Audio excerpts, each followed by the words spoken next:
Hello, everyone. Welcome to our information session for Living Learning Communities about your housing options for 24-25. I just want to remind everyone that this presentation will be recorded and we'll share it to the website at the end of the information session. All right. Also, as a reminder, this information is accurate as of today, December 15th. Please make sure that you read any emails that we send out to you just in case anything changes. All right, so we'll talk a little bit about some background information for housing and residence life and enrollment. We'll talk about our on-campus housing application steps, off-campus housing application steps, what information sessions will be upcoming, and then we'll answer some questions that you all have provided for us. All right, so for those of you who may not be aware, we really have increased our undergraduate enrollment at Georgia Tech, and that has impacted how many students want to live on campus. And in doing so, in addition to just overall enrollment growth, we've increased our acceptance of transfer students and really focusing on first generation and limited income students as well.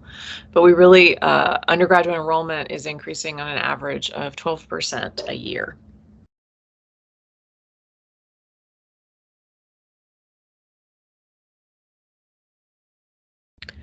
We also want to share with you a few of our trends around the wait list and some primary considerations that we use for on-campus housing.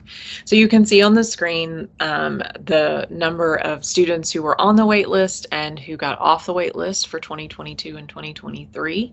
We expect these trends to continue and I think are a good indication of what we're seeing as far as demand increase. How we make considerations for on-campus housing is we focus on new and youngest students first.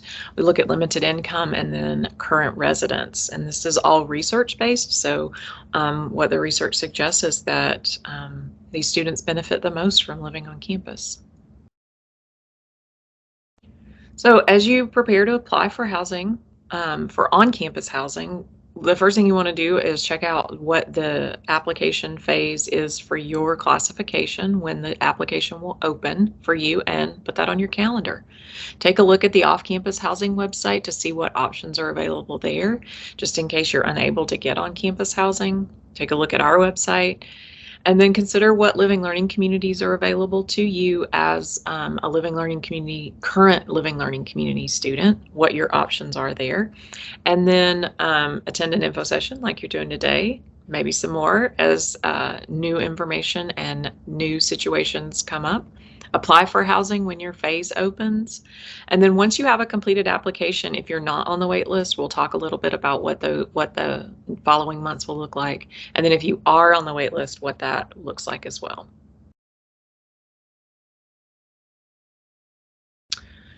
We'll talk more about all features of the off-campus housing marketplace website, but we do encourage you to go ahead and review it even if you are wanting to live on campus, just so that you see what those options are and what's available to you. There are some additional information sessions that we'll have in January, and so you can take a look at the, go ahead and put on your calendar now if you want to attend another information session in January. It'll be January 25th if you're a living learning community student. Attend a general application information session, and then if you do end up on the wait list, we'll have a wait list information session on March 5th. All right, so we'll talk a little bit about what options are available to you as a living learning community student. So for those of you who are a first-year student, you are considered a rising second year. So you are a first year right now, but also you are a rising second year.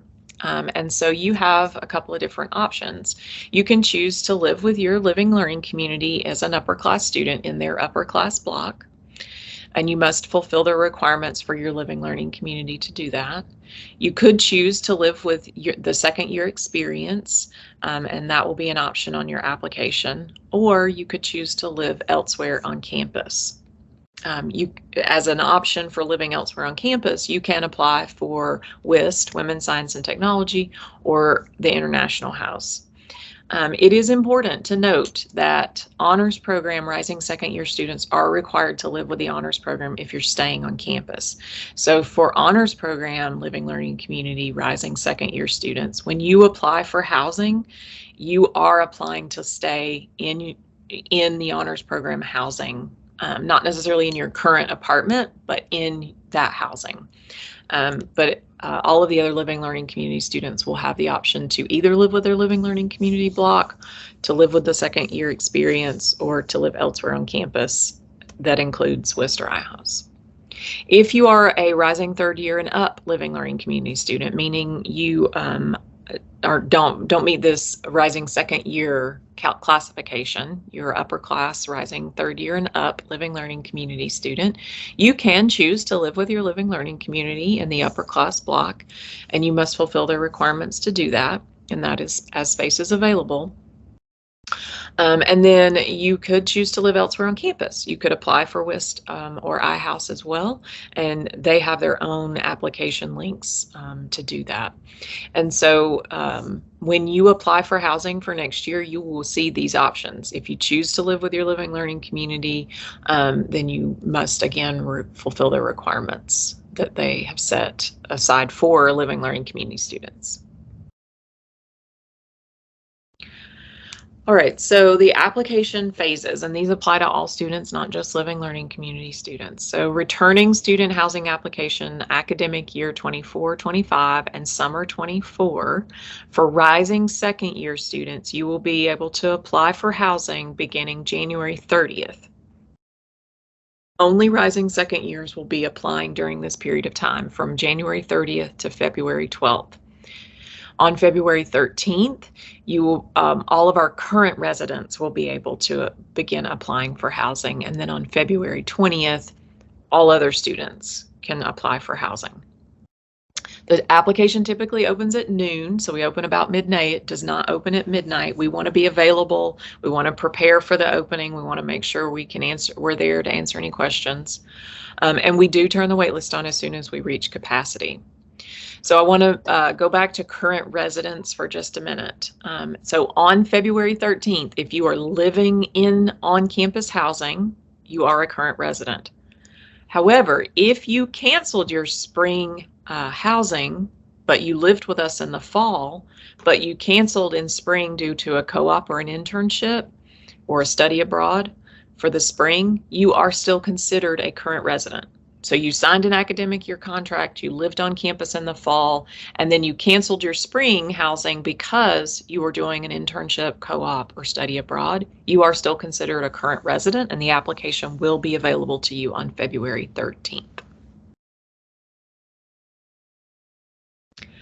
All living, learning community students will have a housing agreement that they sign as a part of the application process. And so you're acknowledging that you will agree to the terms of your living, learning community requirements, and that you understand that you will only be able to select a roommate from other living, learning community students who have chosen to live with the living, learning community, and you will only be able to live in those spaces that are assigned to the living, learning community, and you can only room swap within the living, learning community block.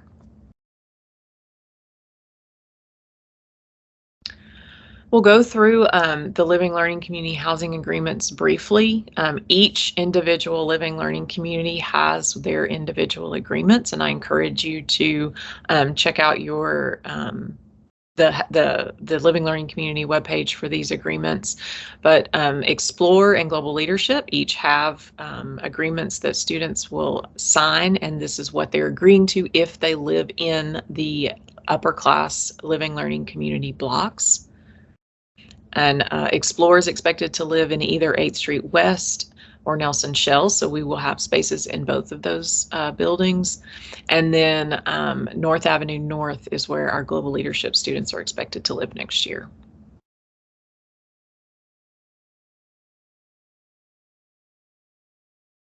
Grand Challenges and the Honors Program also have agreements that students will sign to participate and live in their upper class living learning community blocks. Grand Challenges students are expected to live at North Avenue North, and the Honors Program students expected to live in 8th Street East and South. And I will say that because our rising second year honors program students are required to live with the upper class or with the honors program in their second year if they choose to live on campus. Our third year and up students are going to have less space. It's going to be more limited space for those students, and we need to make sure that you're letting us know if you do want to do that so that we will get you into those spaces.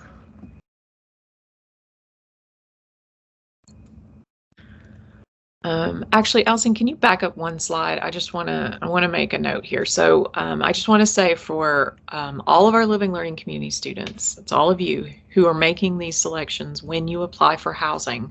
Those selections, they're done. Once you have made your selection and submitted your application, that's your choice for the next year. We will not have an opportunity for students to make changes because we're basing all of our other housing availability based on your choices.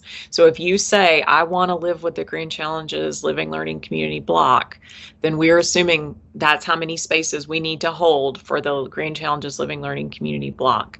And the minute you start to make changes to that, then we have to start shifting what is available to other students, right? And so we are going to hold students to these choices. And so if you make this choice, we want to make sure you understand you are choosing to only live with other students who make this choice and live in the spaces available for the living learning community students. And so it's really important that you understand that, because what will happen is if you do want to make a change, if you decide you want to change, then you will go to the end of the line essentially in the housing application process, which will likely put you on the wait list, right? And so if you make this choice on your housing application, I want to make sure you understand that that's your choice. You've made the choice, and that's where you'll be living if you're not on the wait list, unless you cancel, of course. All right, thanks, Allison. You can go ahead. All right, so after you've applied, if you're not on the wait list, in February, you'll have the opportunity to select a roommate. And again, if you've chosen either the second year experience, or if you've chosen to live with your living learning community, or if you've chosen Worcester iHouse, then you will only be able to select roommates who have also made the same choice. Right. And so you want to make sure that if you have an intended roommate, that they're also choosing to live with the living learning community that you have chosen. If your roommate that you want to live with, your desired roommate, is on the wait list, they will not be an option to you. You cannot choose a roommate from the wait list. In March, the room selection process will happen, and for students who are not rising second years, you may have the option to stay same. It depends on the eligibility of your room. If your room is eligible for stay same, you'll have that option. And then upper class living learning community students will self-assign along with the graduate students. And so that happens prior to regular self-assign. So all of our upper class living learning community students will go ahead and select their rooms, because we've blocked off the exact number of rooms that students that have told us they want to live with those communities. And so we give you the opportunity to go ahead and select, and then self-assign happens for everyone else a little bit later. So for our upper class living learning community students, remember that your self-assigned time ticket, the time that you are given to go and pick your room, is based on the number of Georgia Tech credit hours. So the more credit hours you have, the earlier your time ticket is. This does not include AP and IB and dual enrollment credit. It is Georgia Tech earned credit while you are a matriculated college student at Georgia Tech. And so more credit hours, earlier time ticket. And the roommate with the earliest time ticket can pull in their roommates, just like when you're a first year student. Okay, so after you've applied, if you end up on the wait list, then in February, we're just asking that you're patient with us. The wait list doesn't really see movement until very late in the spring, and usually more likely in the summer. So this is a time when you really should be looking at what are your off-campus housing options, and take advantage of the off-campus housing marketplace. Come to a housing fair later in the month. In March, we'll have an information session for waitlisted students. We'll have a housing fair for off-campus housing properties will be on campus to give you more information. We will have the priority waitlist consideration form will open in March as well. So if you have a specific situation that you think really means that you need to live on campus, you can let us know what that is by filling out that priority waitlist consideration form.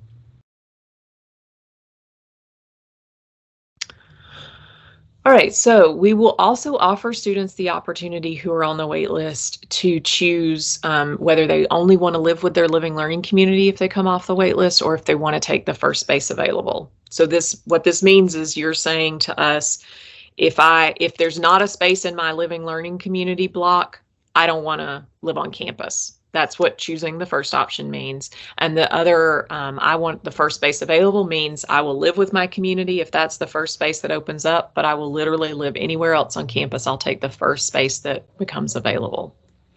Once you make this waitlist selection in the housing application, you'll not be able to make any changes, just like when you applied for housing and made your choices about whether you wanted to live with your community or not. And so the exception to this, of course, is the Honors Program Rising second year students. You will not see this option as you are required to live with the Honors Program if you're taken off the wait list. I will caveat this and say, remember that Rising second year students are the only students who are applying for housing from January 30th to February 12th.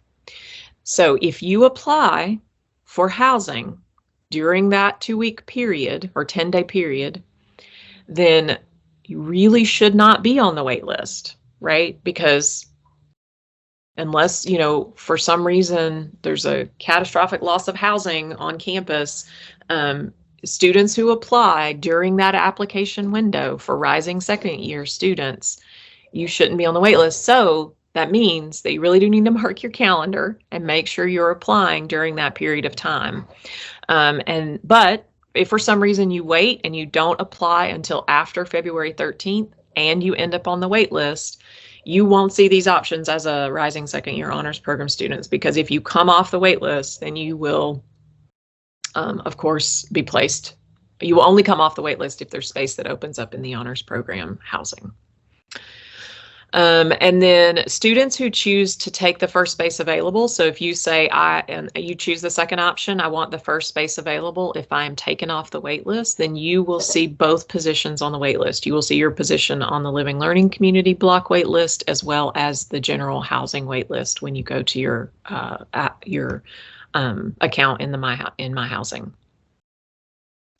And please read all of this information very carefully that we will send out to you in January prior to your application phase opening, and pay attention to all the details and really understand the choices that you're making so that we can ensure everybody is able to get the housing that they want. All right, so if you at this point have decided, I really do want to consider or maybe go ahead and move off campus for next year, we really hope that you will take advantage of the off-campus housing marketplace, come to the housing fair in March, attend some of the programs I'm going to talk a little bit about for off-campus, for students who are considering or who are planning to move off campus, sign that lease, and then prepare for move out. So the off-campus housing website marketplace offers you the opportunity to filter by things that you care about. So you can look at things like the academic you can look at the lease term. You can look at the size of the space, the proximity to campus. You can filter by a variety of different options. We've also asked our partners to really include information like, do you have a shuttle to campus, and things like that, things that really students, care about, that matter when you're looking at an off-campus property. You can also log into the website and look for roommates or sublets. If you're just looking for a 1 semester or 1 term lease, there's options there as well. The renter education section of the website has additional information about how you sign a lease and what that means. Things like, what do I do if I have an ESA, or other questions that you might want to get answered. We'll also have some off-campus housing. We'll have another off-campus housing fair in March, and we definitely encourage you to attend that and meet with the properties. They often offer students signing deals at the fair as well. And so, but it's also just a great opportunity to really and truly like talk to some folks and get a feel and sense of what to expect. We're going to be offering some other education information for our residents who are considering moving off campus, and really maybe help you understand what that means and what it's like by giving you the opportunity to talk with students who have moved to off-campus properties and what they experienced. And then just really that renting 101 workshop, what does it mean to be a leasee in an off-campus property, get some advice from the property managers themselves maybe, and then really, take a look at, and we'll record as much as we can of sessions that we offer so that you can look back if you're not able to attend in person. Okay. So I'm going to answer questions that we have received from Living Learning Community and other students so that we can give you the information that you need. The first question, what are the long-term housing plans to address the growth in enrollment? And so Housing and Residence Life has submitted a 5-year plan to the Board of Regents at the University System of Georgia, and we've been approved to build a new traditional style building that will support incoming first years, and that is expected to be complete in the fall of 2026. This project is an enabling project that will allow us to renovate other first-year buildings, particularly those buildings, starting with those buildings, I should say, on East Campus, our oldest buildings that really do need full gut renovation. And so it will give us a little bit of space to do that. So we'll take some beds offline, but by building traditional beds then that accommodate our first year students, then all of our first year students don't have to live in all of the suites, or even having first year students who live in apartments, and that gives back space to our upper class students to live in those spaces as well. So it really is an enabling project in a variety of ways. It enables us to renovate some of our buildings that really and truly need those infrastructure renovation, as well as open up some of the spaces that what traditionally would have housed our upper class students. We can move some of our first year students out of those spaces so that we can get more of our upper class students back on campus. Next question, what if I only need housing for the fall or the spring due to my plans to graduate, study abroad, co-op, or intern for a semester? How do I apply for just one semester? So first I'll say we offer 3 contract terms: an academic year contract, which is the fall and spring, a spring only contract, and a summer contract. So if you only need fall housing, we don't offer a fall only contract. So what you would do is you apply for the academic year housing, and then you would just cancel your spring semester once you know your plans for the spring. So if you're going to study abroad, if you're going to graduate, if you're going to intern or co-op, then you will be able to cancel your spring housing penalty free and move off campus to wherever you're going for the spring. And you will provide us some documentation to do that. It's all very simply laid out in the My Housing portal. When you cancel, it'll ask you some questions. It'll tell you what documentation you need, and you'll be able to upload that directly there. If you only need spring housing, you can apply for spring housing in mid-October. So we open up the spring housing application typically in the middle of October. You'll be able to apply, and you'll go through the same process as you go through for other application periods. You'll be able to select a roommate. You'll be able to self-assign. You'll have a short window of time to room swap if it's available, but essentially go through those same processes, and then you would move in the spring.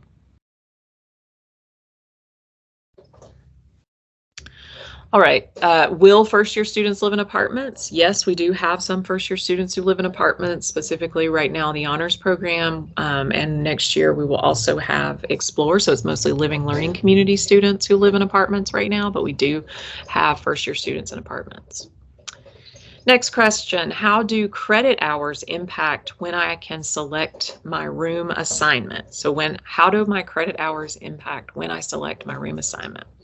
So incoming students, so when you were a first-year student, then, or maybe a new transfer student, you were able to select your room based on the date and time you signed your contract. Once you are a current student at Georgia Tech, then your time ticket is based on how many credit hours you have completed on Georgia Tech campus. And again, I think I mentioned this earlier, this does not include dual enrollment credit hours, including Georgia Tech dual enrollment or AP or IB credit hours. This is only your Georgia Tech credit hours that you have earned as a matriculated Georgia Tech student. And the more credit hours you have, the more choices you have. All right. Students often ask if they can stay in their current assignment. They like where they live. They want to live there again next year. We call this stay same. So many buildings are eligible for stay same. Many rooms and buildings are eligible. If your room is eligible for stay same, you'll receive email about how to do that. And essentially, when you can do that, you'll get an email that says you're eligible for stay same. If you'd like to do that, here are the instructions, and you'll log in and do that. This is an individual process. You can't pull in roommates or anything like that to the stay same process. This is just you saying, I want to stay in my current room for the next application period, term lease. So if you're applying for fall housing, you would still move out of that space for the summer, but you'll be able to come back to it for fall, right? If your room is going to be a summer room as well, you might get, and you apply for summer housing, then you could stay in that same room, from spring to summer to the next fall. That's possible. We have very limited summer buildings, so it might not work out for you, but if it doesn't, you could move into a different room for summer and then go back to your same room for the fall.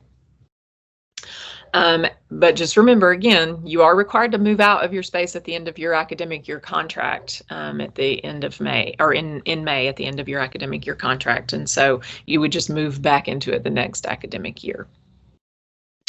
But remember, specific housing is never guaranteed, right? We work really hard to give you the option to stay where you want to, live in the space that you want to live in. But there are a variety of reasons why that's not always possible. And so it's always been possible for students to be reassigned at any time, and that's very explicitly stated in your contract.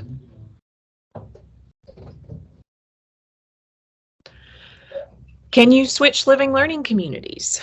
And so students are not able to switch living learning communities mid-academic year, right? But rising second year students are eligible to apply for the rising second year, or for the second year experience, WIST and iHouse for the new academic year. Third year students and above are also eligible to apply for WIST and iHouse.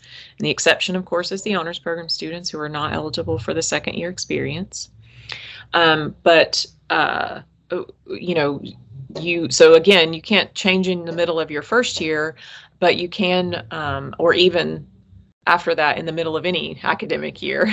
All of our living learning communities, except for Ignite, are full academic year programs, but you do have some options after that first year. What does the BS-MS program mean for getting housing? So for students who are participating in a BS-MS program are eligible to stay in their current assignment if they will graduate from their BS program in the fall and begin their MS program in the spring. So let's say you're graduating this fall from your bachelor's program. You'll be a master's student in the spring. You live on campus. You've signed an academic year contract. You are eligible to just stay. You have an academic year contract. You can stay in that space through the spring. You may also have the option to transition to graduate housing if space is available. So if you want to move into graduate housing, you can give us a call and we will talk through your options if we have space available. However, in the spring, when you apply for housing for the following year, as a master's student, you would be applying for graduate housing at that point. And so you would be assigned to graduate housing for the following year. If you will complete your bachelor's in the spring and begin your master's in the fall, please wait until your status has changed in Banner to apply for housing, so that when the processes for roommate and self-assign begin, you will be in the graduate housing process as opposed to the undergraduate process. If you applied as a returning student last year for housing, you know that we had some issues, some pretty significant issues with the My Housing portal crashing when the application opened. And so what have we done to make corrections for that? This past summer, we transitioned the portal to a cloud-hosted environment, and this will provide us and has provided us with more bandwidth for concurrent users. Additionally, we had the majority of our significant issues were related to DocuSign, and we have removed DocuSign for this upcoming application phase to ensure that that doesn't happen again. We're still working with our with the vendors that we use for our systems to get DocuSign added back in at a later date once those issues have been mitigated that caused many of our crashes from last year. In addition, we are looking and working to add a system that will allow students who can't log in because of bandwidth. So we have all the number of concurrent users that the system can handle logged in, and you try to log in. Instead of crashing, you will be placed in line. So your place in line will be held, and you'll be notified when you can access the system and when it's your turn. So you won't lose your space, you just have to wait a little bit. And so that all of those systems all of these efforts are in an effort to keep the system from crashing. So our goal, we've been working all year since last January to mitigate the problems. We do not expect to have the same problems we had last year. That doesn't mean we won't have different problems, but this year we do not expect to have the same issues that caused the system to crash as last year. All right. Other information sessions that are coming up, we'll have, again, a general housing application information session January 25th, a waitlist information session March 5th. Bookmark the website at this QR code and to stay up to date on additional programs and resources that will help you consider your housing options for next year. And if you have any additional questions, we encourage you to submit those to our Housing Help Desk, which you can find on the housing website. You can submit any questions there, and we will get the answers that you need. And thank you for joining us today.